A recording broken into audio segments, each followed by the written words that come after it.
नमन अपने ऑफिस चला गया था और उसके जाते ही कायना घर पर अकेली हो गई थी। इसलिए उसने अपनी फ्रेंड को कॉल करके मेंशन पर ही बुला लिया। कायना के बहुत कम दोस्त थे और पहले जो दोस्त थे उनसे तो मुलाकात ही नहीं हो पाती थी। कुछ देर बाद ही सिंघानिया मेंशन के बाहर एक लग्जूरियस कार आकर रुकी। गेट पर खड़े गार्ड की नजर जैसे ही कार में मौजूद शख्स पर पड़ी, उसने फौरन गेट खोल दिया और वो कार अंदर दाखिल हो गई। कार सीधे मेंशन के सामने जाकर रुकी और उस कार में से एक खूबसूरत सी लड़की बाहर निकली, जिसने लॉन्ग ब्लू स्कर्ट और उस पर व्हाइट शर्ट पहनी हुई थी। उसके बाल कंधे से थोड़े से नीचे आ रहे थे, जिन्हें उस लड़की ने खुला ही रखा हुआ था, जिसमें वो बहुत खूबसूरत लग रही थी। और वहाँ खड़े कुछ सर्वेंट्स और गार्ड्स की नजर उस लड़की पर चली गई। तभी उस गाड़ी में से एक और लड़की बाहर आई, जिसने शॉर्ट येलो ड्रेस पहनी हुई थी। सभी उन दोनों लड़कियों को एक टक नजरों से देखने लगे। शॉर्ट ड्रेस वाली लड़की ने अपनी आंखों पर लगे शेड्स हटाए और वहाँ मौजूद सभी को घूर कर एक नजर देखा। तो सारे के सारे गार्ड्स और वहाँ मौजूद कुछ सर्वेंट्स ने अपनी नजरें उन लड़कियों पर से हटा ली। वो लड़की पूरे एटीट्यूड के साथ सीधे अंदर जाने लगी और उसके साथ ही दूसरी लड़की भी उसी के साथ ही अंदर चली गई। जब कायना की नजर सामने से आती लॉन्ग स्कर्ट वाली लड़की पर पड़ी तो कायना मुस्कुराते हुए उस लड़की की तरफ बढ़ गई। तुम्हें सविका को वक्त मिल ही गया, कायना ने मुस्कुराते हुए उस लड़की की तरफ देखकर कहा। ये सुनते ही अविका मुस्कुरा दी और उसने मुस्कुराते हुए कायना से कहा, अब तुमने बुलाया ही ऐसे था कि आना पड़ा। तभी कायना की नजर अविका के पीछे खड़ी लड़की पर पड़ी। उसे देखते ही कायना की स्माइल गायब हो गई थी, पर फिर भी कायना ने हल्की सी स्माइल के साथ उस लड़की से कहा, अरे निशा, तू इंडिया वापस कब आई? निशा ने भी हल्की स्माइल के साथ ही जवाब दिया, बस कल ही आई हूँ, मैं तो अविका से मिलने गई थी। उतने में ही तुम्हारा कॉल आया तो सोचा तुमसे भी मिल लूं। ठीक किया ना मैंने? निशा ने अजीब तरीके से मुस्कुरा कर कहा। तो कायना ने भी हल्की सी स्माइल दे दी और कहा कुछ भी नहीं। अविका ने जब कायना की तरफ देखा तो उसे लगने लगा कि उसे निशा को अपने साथ लाना ही नहीं चाहिए था।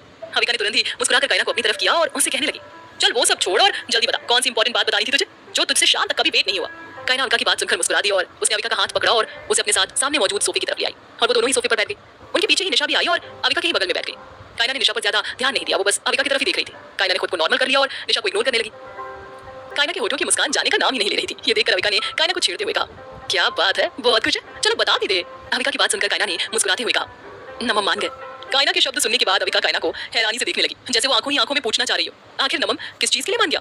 जब कायना ने अविका की आंखों में हैरानी देखी तो उसने स्माइल करते हुए साथ ही एक हाथ अपने पेट पर रखते हुए कहा, नमम इस बच्चे को रखने के लिए मान गए। ये सुनते ही अविका को यकीन ही नहीं हुआ कि नमम सच में इस बच्चे को रखने के लिए मान गया। उसने एकदम से खुश होकर कायना को अपने गले से लगाते हुए कहा, देखा, मैंने कहा था ना, नमम तुझसे बहुत प्यार करता है और वो तेरे लिए कुछ भी कर सकता है। कायना हाँ में अपनी गर्दन हिलाते हुए मुस्कुरा दी, लेकिन निशा इन सबसे बिल्कुल भी खुश नजर नहीं आ रही थी। फिर भी वो फीके तरीके से मुस्कुरा दी। कायना को खुश देखकर वो बिल्कुल भी खुश नहीं थी। कुछ ही देर में वहाँ कुछ सर्वेंट्स आ गए। उन्होंने उन तीनों के सामने कुछ प्लेट्स रखी, उनमें स्नैक्स थे और जूस रखकर वहाँ से चले गए। अविका कायना से बात करते हुए बहुत खुश नजर आ रही थी, लेकिन वहीं उन्हीं के पास बैठी निशा, उसे उनकी खुशी पसंद ही नहीं आ रही थी। वो बाहर से तो मुस्कुरा रही थी, पर अंदर ही अंदर पता नहीं क्या क्या सोचे बैठी थी। इधर सिंघानियाज का मेन ऑफिस बहुत बड़ा था। नमम यहीं से देश में मौजूद अपनी सारी ब्रांच बड़ी आसानी से संभालता था। सभी लोग नमम की काबिलियत की सराहना करते थे। अपने मॉम डैड के बाद उसने अकेले ही अपना नाम और अपनी कंपनियों की सभी ब्रांच को कहां से कहां पहुंचा दिया था। देश भर में उसकी कंपनियों की कई सारी ब्रांचेस थी। नमम अपने कैबिन में बैठा था। उसके हाथ में एक फाइल थी और सामने उसका लैपटॉप था, जिसकी मदद से वो फाइल में कुछ चेक कर रहा था। नमम ने कुछ फाइल्स में मौजूद कागजों पर अपने सिग्नेचर किए। वो अभी भी बिजी ही था कि इतने में किसी ने बाहर से नमम का कैबिन नॉक किया। नमम ने जैसे ही कमेंट कहा, तुरंत ही एक लड़का कैबिन का दरवाजा खोलकर अंदर आ गया। उस लड़के के कैबिन में दाखिल होते ही नमम ने फाइलों के पन्नों से अपनी नजरें उठाकर देखा तो उसके सामने हर्ष, उसका असिस्टेंट, खड़ा था। हर्ष को देखते ही नमम ने वापस से अपना ध्यान अपने काम में लगा लिया। ये देखकर हर्ष ने मुंह बना लिया। फिर उसने नमम से कहा, सर सुबह आपने जिस लड़के की डिटेल्स निकलवाने के लिए, हर्ष अभी कह ही रहा था कि इतने में नमम ने उसे टेबल पर कुछ रखने का इशारा किया और इशारे से ही उसे वापस जाने के लिए भी कह दिया। हर्ष ने फौरन एक फाइल नमम के सामने रखी और तुरंत ही कैबिन से बाहर चला गया। हर्ष के जाने की थोड़ी देर बाद जब नमम ने अपना पूरा काम खत्म कर लिया तो उसने फौरन ही वो फाइल उठाई जो हर्ष अभी कुछ देर पहले ही उसके सामने रखकर गया था। नमम वो फाइल उठाकर देखने लगा। इस फाइल में उसी लड़के की डिटेल्स थी जिसे नमम ने पार्टी में कायना के साथ देखा था। सारी डिटेल्स देख लेने के बाद नमम ने वो फाइल्स पास में ही मौजूद डस्टबिन में डाल दी। वहीं दूसरी तरफ कायना अविका के साथ बातें कर ही रही थी और निशा बहुत ज्यादा बोर हो रही थी। वो तो यहाँ नमम से मिलने आई थी और अब नमम के वापस लौटने का भी समय हो चुका था, इसलिए वो खामोशी से नमम का इंतजार कर रही थी। कुछ देर बाद ही मेंशन के मेन गेट के बाहर नमम की गाड़ी पहुंची। उसे देखते ही गेट पर खड़े गार्ड ने तुरंत गेट खोल दिया। नमम के ड्राइवर ने तुरंत गाड़ी अंदर ले लिया और उसके पीछे ही 4 गाड़ियां और थी। वो चारों गाड़ियां भी गेट के अंदर दाखिल हो गई, पर वो गाड़ियां पास के ही गैराज में रुक गई और नमम की गाड़ी मेंशन के सामने जाकर रुकी। दरवाजे के पास खड़े गार्ड ने तुरंत कार का बैक डोर खोला तो नमम तुरंत बाहर आ गया। गार्ड ने गाड़ी का दरवाजा बंद कर दिया और ड्राइवर गाड़ी लेकर वहां से चला गया। नमम ने जैसे ही मेंशन में कदम रखा, उसे कायना के हंसने की आवाज आई। तुरंत ही नमम के चेहरे पर भी एक प्यारी सी स्माइल आ गई। नमम तुरंत आगे बढ़ा तो उसे सामने ही कायना, अविका और निशा के साथ दिखाई दी। कायना की नजर जैसे ही नमम पर पड़ी, वो खुश हो गई। अविका और निशा ने भी नमम को ग्रीट किया। नमम ने अविका और निशा से ज्यादा बात ही नहीं की और रूम की तरफ बढ़ गया। निशा तो बस नमम को वहां से जाते हुए एक टक देख रही थी और अविका के साथ कायना दोनों ही निशा को देख रहे थे। निशा को बहुत बुरा फील हो रहा था कि नमम ने उसकी तरफ एक नजर भी नहीं देखा, इसलिए वो अपनी जगह से उठती हुई बोली, डैड का कॉल आ रहा है, मुझे चलना चाहिए। अविका भी अपनी जगह से खड़ी हुई और बोली, मुझे भी अब चलना चाहिए। पर अविका, कायना ने कुछ कहना चाहा पर अविका ने उसकी बात को काटते हुए कहा, पर कुछ नहीं, तू जा अपने नमम के पास, हम बाद में मिलते हैं। कहते हुए अविका निशा को अपने साथ ले गई। कुछ देर बाद नमम और कायना ने एक साथ डिनर किया और सोने चले गए। कायना ने अचानक ही नमम की तरफ करवट लेते हुए कहा, मैंने निशा को नहीं बुलाया था, वो खुद ही अविका के साथ आ गई। नमम ने कायना की तरफ देखा और उसे अपनी तरफ खींचकर उसे प्यार से निहारते हुए कहा, मुझे कोई मतलब नहीं है उससे, बस तुम उससे थोड़ा दूर ही रहा करो। नमम ने जब ये कहा तो कायना ने नमम की आंखों में देखते हुए कहा, पर वो तो आपसे कायना भी कही रही थी कि इतने में ही नमम ने कायना का चेहरा अपने करीब किया और उसके होठों पर किस कर दिया। कायना खामोश हो गई। नमम ने कायना को उसकी कमर से पकड़ रखा था। उसने कायना को अपने और करीब करते हुए कहा, मुझे सिवाय तुम्हारे अपना नाम किसी के साथ जोड़ना पसंद नहीं, पता है ना तुम्हें, चाहे फिर वो किसी भी वजह से हो, इसलिए उसे उसकी जगह पर रहने दो और मुझे सिर्फ तुम्हारे करीब। नमम की बात सुनकर कायना मुस्कुरा दी तो नमम उसे अपनी बाहों में लेकर सो गया। रात भी खामोशी से गुजर गई। अगले दिन जब नमम अपने ऑफिस जाने के लिए घर से निकल ही रहा था तब कायना ने नमम से कहा, नमम पूरे 6 दिन हो गए हैं, मैं वापस से कंपनी ज्वाइन करना चाहती हूँ, घर पर अच्छा नहीं लगता, आप भी तो मेरे साथ ही रहेंगे ना। कायना ने मासूमियत से कहा तो नमम ने एक पल को कुछ सोचा, फिर उसने तुरंत कहा, पर कायना तुम्हारी तबीयत। नमम अभी कही रहा था कि इतने में ही कायना ने बीच में ही उसे टोकते हुए कहा, क्या हुआ मेरी तबीयत को, सब ठीक तो है। कायना ने कहा तो नमम मुस्कुरा दिया और उसने कहा, ठीक है, पर तुम जल्दी ऑफिस नहीं जाओगी और जल्दी वापस भी आ जाओगी और तुम 2 दिन के बाद से ही ऑफिस ज्वाइन करोगी, ओके। नमम ने जब कहा तो ये सुनकर कायना ने अपना इतना सा मुंह बना लिया। नमम ने प्यार से कायना के माथे पर किस करते हुए कहा, 2 दिन रेस्ट करो फिर काम के बारे में सोचना। कायना ने हल्का सा अपना सर हिला दिया। नमम के चले जाने के बाद कायना घर पर बोर हो रही थी। दोपहर के 2 बजने को आए थे तभी कायना के फोन की घंटी बज पड़ी। फोन पर मयंक का नाम फ्लैश हो रहा था। नाम देखते ही कायना मुस्कुरा दी। उसने तुरंत कॉल रिसीव कर लिया। कॉल रिसीव होते ही दूसरी तरफ से मयंक की आवाज आई, कहाँ हो यार तुम, उस दिन के बाद तो गायब ही हो गई और नंबर होके भी तुमने मुझे कॉल ही नहीं किया, इट्स नॉट फेयर कायना। मयंक की बात सुनकर कायना ने मयंक को रोकते हुए कहा, बस बस बस, और कितनी शिकायतें करोगे, कभी सामने वाले की भी सुन लो कि उसे कहीं कुछ कहना तो नहीं। कायना भी और भी कुछ कहती, कितने में ही मयंक ने उसे टोका, हाँ मुझे सब पता है, अब तुम वो सब छोड़ो और चलो हम साथ में कहीं लंच पर चलते हैं, इतने सालों बाद हम मिले तो तुम्हें नहीं लगता कि तुम अपना थोड़ा सा कीमती समय अपने इस दोस्त को भी दे दो। कायना ने मुस्कुरा कर कहा, तुम जरा भी नहीं बदले, कोई शक। मयंक ने कहा तो कायना मुस्कुरा दी। दोनों ने एक रेस्टोरेंट में मिलने का प्लान बनाया और फोन रख दिया। कायना अपने ड्राइवर के साथ उस जगह पर पहुंच गई जिसका एड्रेस उसे मयंक ने दिया था। वो एक बड़ा सा रेस्टोरेंट था। ड्राइवर ने तुरंत ही कायना के लिए गाड़ी का दरवाजा खोला तो कायना गाड़ी से बाहर निकली। ड्राइवर गाड़ी लेकर पार्क करने चला गया तभी कायना को किसी ने आवाज दी। कायना तुरंत पलट कर देखने लगी तो सामने से एक हैंडसम सा लड़का उसी की तरफ बढ़ रहा था। उसे देखते ही कायना मुस्कुराते हुए उसकी तरफ बढ़ी। लड़के ने फौरन आगे बढ़कर कायना को गले लगाते हुए कहा, आज भी तुम अपनी टाइम की पक्की हो मिस कायना सिंह राठौर। मयंक ने जैसे ही ये कहा कायना ने मयंक को खुद से अलग करते हुए कहा, मिस्टर मयंक शेखावत, तुम्हें पता है ना कि मेरी अब शादी हो चुकी है और अब मेरा नाम कायना सिंह राठौर नहीं बल्कि कायना नमम सिंघानिया है। कायना की बात सुनकर मयंक ने मुस्कुरा कर कहा, हाँ पता है, अब तुझे हमेशा से इसी नाम से बुलाता आ रहा हूँ तो दिमाग से निकल गया, अब ऐसा नहीं होगा, खुश। मयंक ने कहा तो कायना ने हाँ में अपना सिर हिला दिया। फिर उसने मयंक से मासूम सी शक्ल बनाते हुए आगे कहा, अब चले, मुझे भूख लगी है। कायना की बात सुनकर मयंक ने मुस्कुराते हुए कहा, मुझसे ज्यादा तो तू नौटंकी करती है, चल। कहते हुए मयंक ने कायना का हाथ पकड़ा और उसे लेकर रेस्टोरेंट के अंदर चला गया। आखिर निशा नमम का इंतजार क्यों कर रही थी और क्या कायना ने नमम को बिना बताए मयंक के साथ बाहर आकर ठीक किया था? जानने के लिए सुनिए दीवानगी सिर्फ और सिर्फ प्रतिलिपि एफएम पर। कायना मयंक के साथ रेस्टोरेंट के अंदर चली गई। वेटर ने उन्हें उनकी टेबल दिखाई तो दोनों जाकर वहां बैठ गए। तुरंत ही वहां दूसरा वेटर आ गया। कायना और मयंक दोनों ने ही अपना अपना ऑर्डर उस वेटर को दे दिया। कुछ देर बाद उसी रेस्टोरेंट के बाहर 4 गाड़ियां आकर रुकी। आगे की 2 गाड़ियों से कुछ फॉरेनर्स निकले और तुरंत ही उसके पीछे की गाड़ियों से कुछ गार्ड्स भी बाहर निकल गए। गाड़ियों में मौजूद ड्राइवर्स गाड़ियों को पार्किंग एरिया में ले गए। ठीक उसी वक्त दोबारा से वहां 4 गाड़ियां आकर रुकी और सामने की गाड़ी से हर्ष ने जल्दी से निकलकर बैक डोर खोला तो नमम बाहर आ गया। नमम ने ब्लैक कलर का बिजनेस सूट पहन रखा था। गाड़ी से निकलते ही उसने अपनी आंखों पर ब्लैक शेड्स चढ़ाए और एक हाथ उसकी पैंट की पॉकेट में था और फुल एटीट्यूड के साथ आगे बढ़ा और हर्ष नमम के पीछे। नमम के बाहर आते ही पीछे की गाड़ियों से भी सारे गार्ड्स सेम ड्रेस और ब्लैक शेड्स चढ़ाए बाहर आ गए और वो भी नमम के पीछे चलने लगे। नमम ने आगे बढ़कर उन फॉरेनर से हाथ मिलाया। फिर वो सभी दूसरी तरफ से उस रेस्टोरेंट के सेकंड फ्लोर पर चले गए जो जगह सिर्फ मीटिंग्स के लिए ही थी। कुछ गार्ड्स रेस्टोरेंट के बाहर ही थे और कुछ सेकंड फ्लोर पर और नमम के पीछे सिर्फ एक गार्ड और हर्ष ही था। हर्ष ने पहले से ही सारी तैयारियां कर रखी थी जिससे मीटिंग के बीच में कोई दिक्कत ना हो। कुछ देर बाद मयंक और कायना का ऑर्डर आ गया और वो दोनों आपस में बातें करते हुए अपना लंच एंजॉय करने लगे। पर तभी किसी ने मयंक को आवाज दी, हे मयंक तुम यहाँ।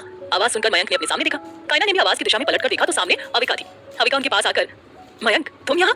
मयंक ने मुस्कुराकर कहा, हाँ मैं यहाँ। तभी अविका की नजर कायना पर पड़ी तो उसने मुस्कुराते हुए कायना से कहा, ओह तुम भी हो? कायना ने अविका को बिठाते हुए कहा, हाँ हम भी यहाँ। वैसे तुम यहाँ कैसे? अचानक ही मयंक ने अविका से पूछा तो अविका ने मुस्कुराकर कहा, कुछ नहीं, बस लंच के लिए और मेरी मीटिंग भी थी। तो अविका की बात सुनकर कायना ने तुरंत कहा, तो तुम्हें अगर कोई प्रॉब्लम ना हो तो तुम हमें ज्वाइन क्यों नहीं करती? कायना की बात सुनकर अविका ने भी हामी भर दी।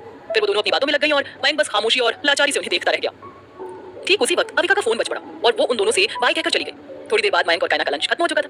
मयंक कायना की तरफ हाथ बढ़ाकर बोला, चले। कायना मुस्कुराकर मयंक का हाथ थाम लेती है। ठीक उसी समय सेकंड फ्लोर में नमम कॉल पर बात करते हुए रेलिंग पर आकर खड़ा हो गया। उसकी नजर सीधे कायना पर पड़ी और उसके साथ ही मयंक और उसके हाथ पर जिसमें उसने कायना का हाथ थामा हुआ था। ये देखकर नमम को बहुत तेज गुस्सा आया पर फिर वो खुद को शांत रखकर जिससे वो बात कर रहा था उसका कॉल कट करके उसने तुरंत ही कायना का नंबर डायल कर दिया। वहीं कायना का फोन जैसे ही बजता है वो तुरंत ही अपना फोन चेक करती है। उस पर नमम का कॉल देखकर कायना परेशान हो जाती है। नमम ने उसे घर पर रेस्ट करने के लिए कहा था और वो कुछ सोचते हुए कायना ने तुरंत कॉल रिसीव कर लिया। कॉल रिसीव करते ही सामने से तुरंत ही नमम की आवाज आती है, क्या कर रही हो? कायना तुरंत खुद को नॉर्मल करके जवाब देती है, आपका इंतजार। आप घर कब तक आ रही हो? कायना ने नमम से पूछा तो नमम ने धीमे से कहा, आज शायद लेट हो जाए। कायना मुस्कुराकर, मैं इंतजार करूंगी कहकर कायना ने फोन रख दिया। पर नमम का फोन अब भी उसके कान में ही लगा हुआ था और उसकी नजरें कायना पर थी जो मयंक से बातें करते हुए रेस्टोरेंट से बाहर निकल रही थी। नमम ने कसकर अपनी मुट्ठियां बीच ली। नमम ने दोबारा से किसी का नंबर डायल किया और कुछ देर बात करने के बाद उसने फोन रख दिया और तुरंत ही गुस्से में रेस्टोरेंट से बाहर निकल गया। उसके सारे गार्ड्स भी उसके पीछे पीछे चले गए। जब हर्ष ने ये देखा तो वो भी नमम के पीछे भागा। नमम ने पार्किंग साइड जाकर ड्राइवर को गाड़ी से बाहर कर दिया और खुद बैठने लगा। तभी हर्ष ने नमम को टोका, सर मीटिंग। नमम तुरंत हर्ष की तरफ पलटा और गुस्से में तेज आवाज के साथ हर्ष को घूरते हुए कहा, तुम एक मीटिंग भी नहीं संभाल सकते? नमन को इतने गुस्से में देखकर हर्ष एकदम से अपने कदम पीछे करते हुए कहने लगा, यस सर, मैं संभालूंगा। हर्ष अभी कह रहा था कि इतने में ही नमन गुस्से में वहां से गाड़ी लेकर चला गया। हर्ष वापस मीटिंग के लिए चला गया और गार्ड्स नमन के पीछे। नमन की गाड़ी तेजी से सड़कों पर दौड़ रही थी। नमन तो कायना को वहां पार्टी वाले लड़के मतलब मयंक शेखावत के साथ देखकर ही बहुत ज्यादा गुस्से में आ चुका था। ऊपर से जब कायना ने उससे झूठ बोला तब तो वो गुस्से से फट ही पड़ता। कायना और मयंक अभी बाहर ही खड़े हुए थे। उन दोनों की गाड़ी उनके सामने थी, पर वो अभी आपस में बात कर रहे थे कि इतने में ही मयंक का फोन बज पड़ा। उसने जल्दी से फोन रिसीव किया। फोन उसके पापा का था। कुछ देर बात करने के बाद मयंक के चेहरे का भाव एकदम से बदल गया। उसने कुछ कहना चाहा पर वो कुछ कह ही नहीं पाया और कॉल डिस्कनेक्ट हो गया। तब कायना ने मयंक को यूं परेशान देखा तो पूछा, क्या हुआ मयंक? मयंक ने कायना की तरफ देखा जो उसे ही एकटक देख रही थी। कायना की तरफ देखते हुए मयंक ने कहा, मैं कुछ सालों से एक डील के लिए एक प्रोजेक्ट में काम कर रहा था। सुबह तक तो सब ठीक था, पर अभी पापा का कॉल आया था कि सब कुछ बर्बाद हो गया। एक झटके में मेरा वो प्रोजेक्ट उन्होंने रिजेक्ट कर दिया, जबकि कल तक तो वो सब इसी प्रोजेक्ट की तारीफ करते नहीं थक रहे थे। फिर कायना और मयंक दोनों अपनी अपनी गाड़ी में बैठे और वहां से निकल गए। कुछ देर के बाद कायना मेंशन पहुंच चुकी थी। वो सीधे अपने कमरे में चली गई। वहां जाकर देखा तो वहां बहुत ज्यादा अंधेरा था। इससे पहले कायना कुछ भी करती, एकदम से पूरे कमरे की लाइट्स ऑन हो गई। लाइट्स ऑन होते ही कायना एकदम से चौंक गई। फिर उसकी नजर अपने सामने गई।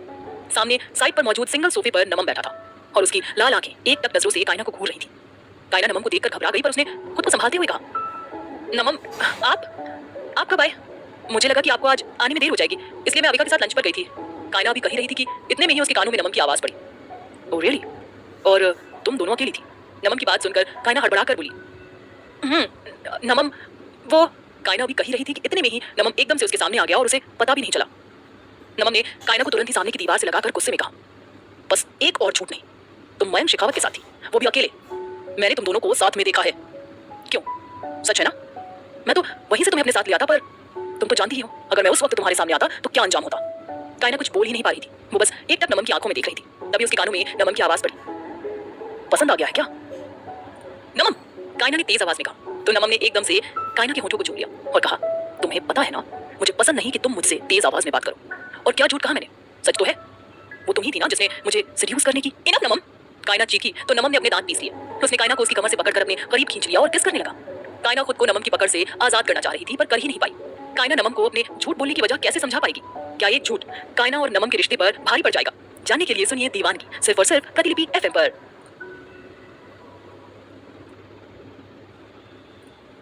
कायना खुद को नमन की पकड़ से आजाद करना चाह रही थी, पर वो खुद को नमन की पकड़ से आजाद कर ही नहीं पाई। जब नमन कायना से दूर हुआ तो कायना ने अपने हाथ उठा दिए। वो नमन को धक्का देना चाहती थी, पर नमन ने कायना के दोनों हाथ पकड़ लिए और कायना को खुद से सटा लिया। नमन कायना की नेक पर किस करने लगा तो कायना ने नमन की बाहों में कसमसाते हुए कहा, नमन दूर हटो। ये सुनकर नमन को और ज्यादा गुस्सा आ गया। उसने गुस्से में कायना के कान पर काटते हुए कहा, अब मेरी करीबी भी चुभने लगी तुम्हें? कहते हुए नमन ने वापस से कायना को किस करना शुरू कर दिया और कहने लगा, सिवाय मेरे तुम किसी और के जरा भी करीब नहीं जा सकती, किसी के भी नहीं, जरा सी भी नहीं, समझी तुम? वरना बर्बाद कर दूंगा उसे जो भी तुम्हारे जरा सा भी करीब आया। ये सुनकर कायना की आंखें बड़ी बड़ी हो गई। कायना ने तुरंत उससे पूछना चाहा, मयंक? कायना अभी कही रही थी कि इतने में ही नमन ने गुस्से में कहा, आज के बाद दोबारा तुम्हारे मुंह से उसका नाम निकला ना तो उसके लिए अच्छा नहीं होगा। नमन के शब्द सुनकर कायना खामोश हो गई और याद करने लगी, कहीं उससे कोई गलती तो नहीं हो गई। तभी कायना के कानों में नमन की आवाज पड़ी। नमन ने जब देखा कि कायना कहीं और खोई हुई है तो उसने गुस्से में अपने दांत पीसते हुए कहा, मेरे साथ रहकर किसके ख्यालों में गुम हो? नमन का सवाल सुनकर कायना एकदम से चौंक गई। ये आप क्या कह रहे हैं नमन? कायना ने लड़खड़ाती जुबान में कहा तो नमन ने गुस्से में कहा, वही जो सच है। कायना ने नमन की आंखों में देखते हुए कहा, नमन आपको हुआ क्या है? आपने आज तक तो कभी भी ऐसा बर्ताव नहीं किया, फिर आज? नमन ने कायना को छोड़ते हुए कहा, क्योंकि तुम्हें भी मैंने कभी किसी के इतने करीब नहीं देखा, और जब तुमने हमारी एनिवर्सरी के दिन उसे हक किया था तब भी, पर मैंने उसे इग्नोर किया। पर नहीं, अब तो तुम उससे बाहर भी मिल रही हो। नमन ने फिर गुस्से में अपने दांत पीस लिए और आगे कहा, और मुझसे झूठ भी बोल रही हो कि तुम घर पर हो। तुम्हें क्या लगा नमन सिंघानिया को बेवकूफ बनाना इतना आसान है? नमन, कायना ने नमन से कुछ कहना चाहा, पर नमन ने उसे टोकते हुए कहा, बस बहुत हुआ, एक शब्द नहीं, मुझे कुछ नहीं सुनना। मैंने तुमसे पहले ही कहा था, सिवाय मेरे कोई भी तुम्हें छुए ये मेरे बर्दाश्त के बाहर है। कायना ने तुरंत ही नमन से अपनी नजरें हटा ली और कहने लगी, मुझे पता है नमन, बस इसीलिए झूठ बोला। Mayank is just my good friend, हमारे बीच ऐसा कुछ भी नहीं है, और एनिवर्सरी के दिन पूरे 6 साल बाद हमारी मुलाकात हुई, बस इसलिए आज उसने लंच पर बुलाया था। वो अपने किसी काम के चलते बाहर गया हुआ था और इतने सालों बाद मिलने पर उसने कहा तो। कहते हुए कायना ने नमन की तरफ देखा तो एकदम से खामोश हो गई, क्योंकि नमन उसे बेहद गुस्से में देख रहा था। कायना को खामोश देख नमन ने बेहद गुस्से में कहा, और भी कुछ रह गया है तो वो भी बता दो। कायना तो कुछ बोल ही नहीं पाई, और ये देखकर नमन गुस्से से मेंशन से बाहर चला गया। कायना जाकर बेड पर बैठ गई। उसे अपनी और नमन की पुरानी यादें याद आने लगी। नमन का नाम तो चारों तरफ मशहूर है, साथ ही एक और नाम भी है जो बिजनेस इंडस्ट्री में मशहूर है, और वो है कयन सिंह राठौर, कायना का बड़ा और इकलौता भाई। उस वक्त कायना अपनी पढ़ाई खत्म करके बिजनेस संभालने में अपने भाई का साथ देना चाहती थी। इसी बीच नमन और कयन के बीच एक प्रोजेक्ट को लेकर डील भी हुई थी। वो दोनों साथ में इस प्रोजेक्ट पर काम करने वाले थे, इसलिए कभी कभी मीटिंग्स के चलते उनकी मुलाकात अक्सर होती थी। पर एक दिन कयन को किसी जरूरी काम से शहर से बाहर जाना पड़ा, तो उसके बदले उस मीटिंग को कायना ने अटेंड किया। तभी उसकी मुलाकात नमम से हुई। पहली नजर में कायना को नमम अच्छा लगा था, पर नमम ने उसकी तरफ देखा भी नहीं था, जिस वजह से कायना को बहुत बुरा लगा। अब अक्सर नमम के साथ जब भी मीटिंग होती तो कायना ही अटेंड करने लगी। कायना अक्सर उससे बात करने की कोशिश करती, पर नमम हमेशा ही उसे इग्नोर करता था। लगभग 1 महीना बीत गया था। अब कायना ने नमम को इग्नोर करना शुरू कर दिया था। वो किसी बिजनेस पार्टी में या फिर किसी भी बिजनेस मीटिंग में जाती और अगर सामने उसे नमम दिख जाए तो वो तुरंत अपना रास्ता बदल देती थी। कायना को लगता था कि नमम उसे शुरू से इग्नोर करता था, पर सच तो ये था कि नमम की नजर उसकी हर हरकत पर होती थी। बस फर्क इतना था कि उसने कभी कायना को पता चलने ही नहीं दिया था। नमम की कायन के साथ मीटिंग फिक्स हुई थी, इसलिए वो कायन के ऑफिस पहुंचा और उसके साथ मीटिंग खत्म कर वो लौटने के लिए लिफ्ट की तरफ बढ़ा था। उसके पीछे उसका असिस्टेंट और उसके कुछ गार्ड्स भी थे। तभी नमम की नजर कायना पर पड़ी, जो लिफ्ट से बाहर आ रही थी। नमम ने तुरंत अपने कदम तेज किए और वो कायना को वापस लिफ्ट के अंदर खींच ले गया। वहां सिवाय नमम के गार्ड्स और उसके असिस्टेंट के कोई भी नहीं था। ये देखकर नमम के गार्ड्स के साथ साथ उसका असिस्टेंट भी हैरान था। पहली बार नमम को किसी के साथ ऐसी हरकत करते जो देखा था। वो लिफ्ट बहुत तेजी से वापस बंद हो गई, इसलिए नमम के गार्ड्स और उसका असिस्टेंट सीढ़ियों से ही नीचे जाने लगे। वो बिल्डिंग 18 माले की थी। नमम ने तेजी से कायना को लिफ्ट में खींचा था, जिससे वो सीधे लिफ्ट की दीवार से जा लगी। लिफ्ट के बंद होते ही नमम कायना के सामने जा खड़ा हुआ। नमम को अपने सामने देखते ही कायना की आंखें हैरानी से बड़ी हो गई। नमम ने कायना की आंखों में देखते हुए रूखे भाव से कहा, don't even think of ignoring me. नमम के मुंह से ये सुनकर कायना के होठों पर हल्की सी स्माइल आ गई। उसने नमम के गले पर अपनी बाहें डाली चाही, पर नमम ने उसे दूर करते हुए कहा, नमम सिंघानिया को सेड्यूस करना इतना भी आसान नहीं। तभी लिफ्ट बीच में ही रुक गई, पर कायना और नमम को इस बात का एहसास ही नहीं था। लिफ्ट के बंद होते ही गार्ड्स और हर्ष फौरन लिफ्ट चेक करने चले गए। नमम ने जैसे ही कायना को खुद से दूर किया, उसने भी नमम को खुद से दूर करते हुए कहा, मेरा करीब आना इतना ही बुरा है तो दूर रहिए। इससे पहले कायना आगे कुछ और कह पाती, नमम ने कायना को अपने करीब खींचकर अपने होठ कायना के होठों पर रख दिए। कायना एकदम से जम गई, पर अगले ही पल वो भी इस एहसास में खो गई थी। नमम ने कायना को खुद से दूर करते हुए कहा, आज के बाद अगर तुम मेरे सिवाय किसी और के भी करीब गई तो। नमम कह ही रहा था, कितने में ही कायना नमम को वापस से किस करने लगी और नमम भी उसका पूरा साथ देने लगा। तभी अचानक ही एक झटका लिफ्ट को लगा और दोनों चौंक गए। तब उनका ध्यान गया कि लिफ्ट बंद हो गई है। तुरंत लिफ्ट को दूसरा झटका लगा तो कायना ने नमम की बाह पकड़ ली। नमम ने भी कायना को संभाल लिया, साथ ही उसने अपना फोन निकाला, पर उसमें सिग्नल ही नहीं बता रहा था। ठीक उसी वक्त तीसरे झटके के साथ ही लिफ्ट चल भी पड़ी। इसके बाद से ही नमम और कायना करीब आने लगे। अब नमम के साथ सारी मीटिंग्स कायना ही अटेंड करती। कुछ दिन बीत जाने के बाद नमम और कायना की रिलेशनशिप की न्यूज़ सारे न्यूज़ चैनल में आने लगी। इस खबर से कायन और कायना के पापा उससे बहुत नाराज हुए। पूरे न्यूज़ चैनल में कायना और नमम के रिश्ते को बहुत ही गलत तरीके से बताया जा रहा था, जिसके चलते कायन ने नमम से अपने सारे बिजनेस के रिलेशन तोड़ दिए और कायना को दूसरे देश भेज दिया। पर नमम ने आसानी से कायना का पता लगा लिया और उसे वापस अपने साथ इंडिया ले आया। पर जब नमम ने कायना को वापस लाया तो कायना इंडिया कायना सिंह राठौर नहीं बल्कि कायना नमम सिंघानिया बनकर लौटी थी। उसके बाद सारे रिपोर्टर्स के मुंह में ताले तो लगे, साथ ही कायना के भाई और उसके पापा ने भी उससे रिश्ता तोड़ लिया और उन्होंने भी अपने मुंह में ताले लगा लिए। कायना दुखी तो थी कि बचपन से जिन्होंने उसे संभाला वो उनसे दूर हो गई, पर नमम के प्यार ने कभी किसी की कमी महसूस ही होने नहीं दी। हर तरीके से नमम कायना का ख्याल रखता, साथ ही वो कायना को लेकर बहुत ज्यादा पॉजिटिव भी था। कायना घर पर नहीं रहना चाहती थी, इसलिए वो जिस ब्रांच की हेड थी वहाँ सिर्फ फीमेल स्टाफ ही था। फिर कायना की जिंदगी में खुश होने की वजह मिली, उसे वो माँ बनाने वाली थी। क्या होगा कहानी में आगे जानने के लिए सुनिए दीवानगी सिर्फ और सिर्फ